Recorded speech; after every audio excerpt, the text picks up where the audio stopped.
Well, who's going to be in the hot seat today? I've got an interesting guest all ready for you. I'm going to ask her a few questions about, just watch the video. Hey, you missed a spot over there. Yeah? Hey, what are you washing the table for anyways? What am I washing it for? Yeah. Oh, that's right. We're having an interview, huh? We are. We're going to have an interview, and these guys are probably going to be in there too. Some of the questions. You think? No? No? Okay. Do you want it to be umbrella? Would that help, or is that? Oh, I don't know. Do you have an umbrella here? Yeah. Let's see if Miller. Hey, that might work. I hear you're homeschooling your children. How's that going for you anyways? I do homeschool, and it's going really well. We've been doing it for about 6 years. Really? And 5-6 years, and we enjoy it. Now, I'm just going to ask you questions off this piece of paper because I got to get this straight because I've not heard of too many people homeschooling their kids, okay? So, what made you decide initially to do this? It definitely wasn't something that I had planned to do. It kind of happened as my oldest daughter became about school age. I just felt like she was young, and I didn't really want to send her away from me yet. So I knew of some people that were homeschooling, and I kind of inquired about it and decided that I felt like I could do that. And so I started with kindergarten, and then I just kind of just did it year by year, and so I've been doing about 5 years. Okay, so how old are your children? First off, how many do you have, and how old are they? I've got 3 girls, and they are 11, 9, and 4. And 4. Oh. So the 4-year-old, she can kind of feed off the older. It's amazing what girls, she picks right? up. Yeah, especially about history. She picks up quite a bit. Okay, now speaking of children, if you had 3 boys, would you be homeschooling 3 boys? I think even more so. Oh, even more so, really? I think so. I think it's harder for them to sit still in the classroom setting. So I think it would be even better. Okay. How do you get the curriculum? How do you know, okay, you want to homeschool your kids, what's the next step? Because this all has to be done so that somebody has record of it in case you decide to have your kids go to high school or something. You've got to prove that they've gone up to certain grades. How do you do that? Okay. Well, as far as the curriculum, there is just a huge variety of curriculum you can choose from, and that's really the beauty of homeschooling, is you can go and pick and choose what fits each of your kids the best. So you have just a lot of options, and to meet the different learning styles and everything. So and there's homeschool stores and everything out there that online stores. There's tons of resources for that. So there's a lot of stuff you can do. So you can go online. So any state in the United States or wherever, you go. How would you do that online? You just go online, and what would you Google? Not to actually. I'm not saying to get set up to homeschool, but as far as curriculum, there's stores and everything online. Now, as to get, I guess to sign up to homeschool, there's different ways you can do that. So I've done it 2 different ways. And it depends on the state that you live in. I'm sure each state has different requirements and everything. But where I live, we can join public charter schools. And they're actually schools that are funded by the state. And you're basically signed up with a public school. But you meet like every 22 days with a supervising teacher. And so then they meet with you. They figure out what you report what you've done. You give them work samples. And they kind of check your progress, and then you also get that state funding. They pay for your curriculum and classes and things like that you sign your kids up for. The other way that you can do it, and I've done that as well, is where you sign yourself up as a private school.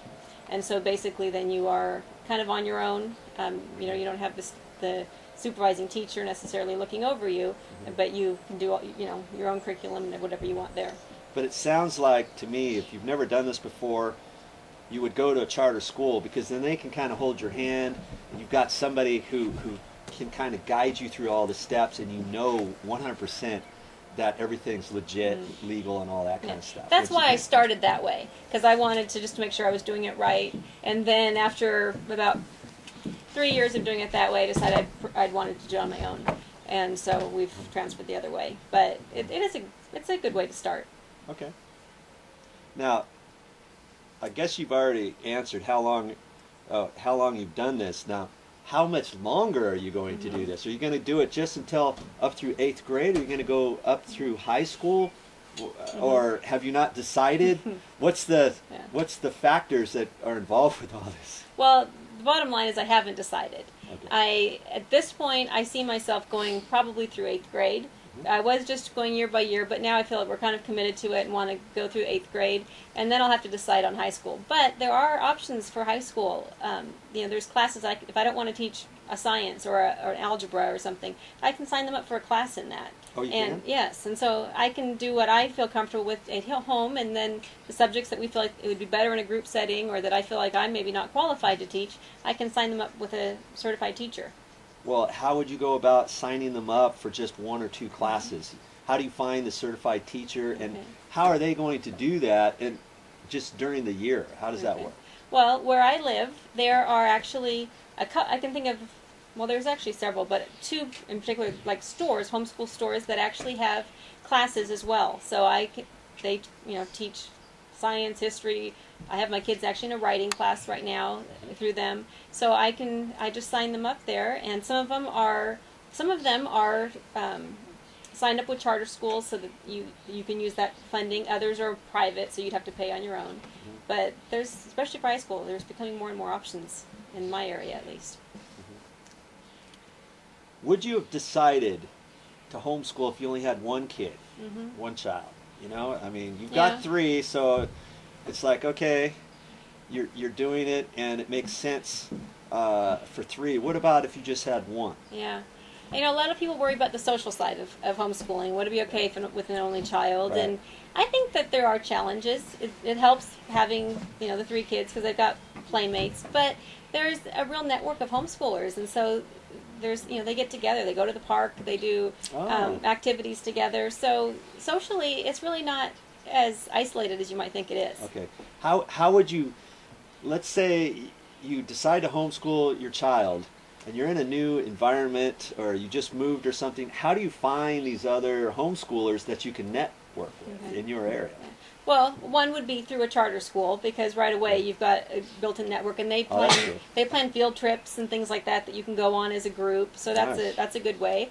For me, through church, I find a lot of them that way, or through like these homeschool classes or stores.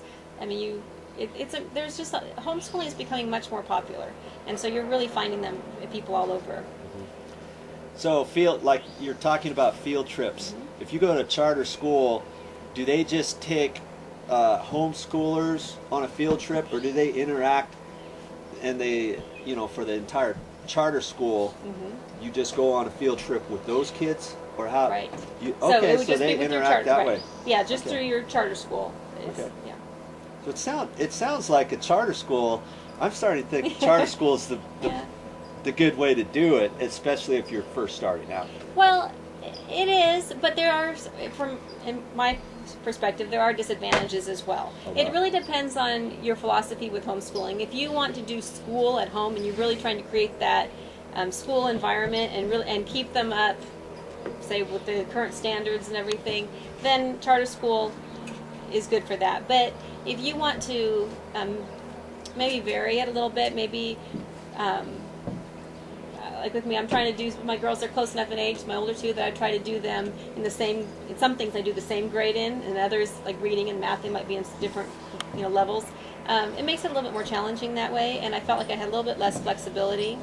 And also some of the testing and everything, I was a little bit concerned about how early they were doing some of the testing, so that's why I chose to pull out for a while. But if you like the accountability of it, then it's a good way to go. Do you think they miss going to school in a school environment?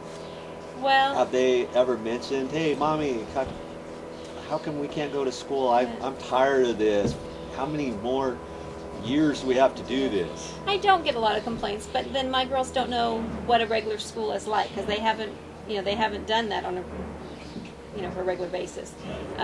But they have so many friends at homeschool, and there is the flexibility if we want to, one day we want to do science and we want to go outside, exploring somewhere. It's just there's a lot more flexibility to do things like that, and I think they recognize that and enjoy that. So it sounds like if you're going to homeschool, you should get involved with the little group of people who do homeschooling, so that when your kids grow up, you're not just going to throw them out there and they're not going to know what to do because they haven't interacted with kids throughout their school years and stuff. So yeah, I think it's good to have a network.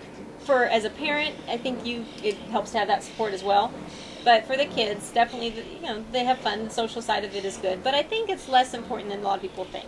I think that if kids are well adjusted at home and interacting with their parents and everything, they actually can pick that up pretty quickly. All right. Are you a teacher? Do you have to be a teacher? Do you have to have any teaching skills if you want to homeschool your child? Yeah. I am not an accredited teacher. I volunteered as a teacher for a year, but I'm not certified as a teacher. But that didn't keep you from deciding to homeschool. You just thought, you know what, I think I can do this. Mm-hmm. Did the charter school kind of help you along the way, give you some tips of different things? Or, I mean, what made you think you could do this? Well, part of it, you think you're teaching a kindergarten curriculum when I first started, so you think, okay, I can do that. And, first grade seemed fairly easy, and now you're kind of learning as you go with the kids too, and finding what their learning styles are and all the resources that are available for you. I mean, you can get a curriculum that is basically scripted. Here's what you say now. So they make it pretty easy for you. And then there's also resources, friends that have done it for a long time that you can talk to that can give you some advice. My sister happens to be, and my sister-in-law too, are accredited teachers. So, I mean, I feel like there's people that I can talk to get help if I'm stuck on something. Well, you made a good point that when you started off, they were in like first, second grade or so. But what if your children are fifth, sixth grade, and then you think, I'm going to homeschool my kids? I'm not sure if that's going to work out. Yeah. Would you? Well, I think it'll provide some additional challenges, but it's definitely doable. I have friends that have done that, or started their kids homeschooling, then they put them in school, and now in 5th and 6th grade they've pulled them back out. And again, just because of all the resources that are available and classes that you can set your kids up in, and just the variety of curriculum available to you, it is doable. Describe a typical day at the schoolyard. All right. And there's a lot of variety, so it's not. Okay, so you don't have to stick with the same grind every day. No, you make it interesting. We do, and we're not ones that say, okay, you're up by 6 and school starts at 8. We have a little bit more variety, I guess, and flexibility in our day, and it depends. Days that we have classes, that schedule's a little bit different, but in general, we do try to get our schoolwork done in the morning. I feel like the kids are a little fresher, and we kind of can get in there and get it done, and then we have more free time in the afternoon. But we do get done a lot earlier than, some days it depends. It can drag on for us too, but we can be done by noon, and that's with piano practice and all of our schoolwork, and so then the kids have more time for other things. So do you ever play hooky? Well, like, hey, if you're really good today, we're not going to have any school tomorrow. Yeah. But life is all about learning, so no matter what you do, you're learning. Okay. So. All right. Now, is this a year-round system, or do you go like regular school? Well, with the charter school, if you were to do it with the charter school, they actually have a start and an end date. So you would find, and they have, their spring break, all their holidays and everything. So that's pretty much a regular school. Some people do homeschool year-round. We tend to take a break in the summer. In our state, there's a requirement of how many days of actual school you need to do, and we have to keep a log, a school record of how many days we've done. So, we make sure to get that in. But our learning goes throughout the summer, but it maybe won't be quite as much as textbooks in the summer. We'll do some other special projects and things like that. I bet you save a lot of money doing this. Well, or do you? Would that be the reason why? I mean, if your kids went to a public school, obviously, I guess you're not going to save that much money, right? Right. But if you go to a Christian school or a private school or something like that, that's where you would have a definite money savings. You could. It just depends on how many classes you sign your kids up for. You know, some people spend a lot of money just buying for their library at home. I mean, all the books and the curriculum that you want to buy. It can add up, but you can also do it on a budget. You definitely, it's really up to you how much you want to spend. If you want to do a lot of traveling, I mean, some people, if you're doing history, then they'll travel to where they're studying. Yeah. You know, I mean, you can do so much. So you can really fit it to any budget. And the library is a good resource too. And, you know, or there's homeschooling stores that sell used curriculum, so you can get it at a really good price there wow. too, or swap meets and things like that. So it can fit whatever budget. Right. Or if you network with other parents, maybe their kids in 4th and 5th, Right. and you're in 2nd and 3rd, and you can borrow some Absolutely. stuff from them too. Right. We do that. Yeah. Okay.